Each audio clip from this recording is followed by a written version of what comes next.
உலகமெங்கும் உள்ள வனங்களிலே காட்டுத்தீ பற்றி எரியும்.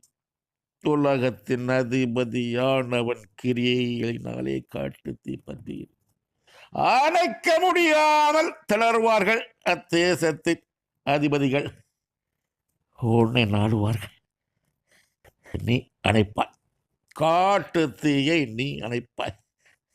என் தூதுவர்கள் சேனைகள் மூலமாக அதிகாரம் உனக்கு நான் கொடுப்பேன். அப்போது உனக்கு அதிகாரம் கொடுப்பேன். உலக வரைபடம் மாறுபடும். உலக வரைபடம் மாறுபடும். உலக வரைபடம் மாறுபடும். தாழ்வான பகுதிகள் உலகமெங்கும் மூழ்கும் மூழ்கும் மூழ்கும். தாழ்வான பகுதிகள் உலகமெங்கும் மூழ்கும்.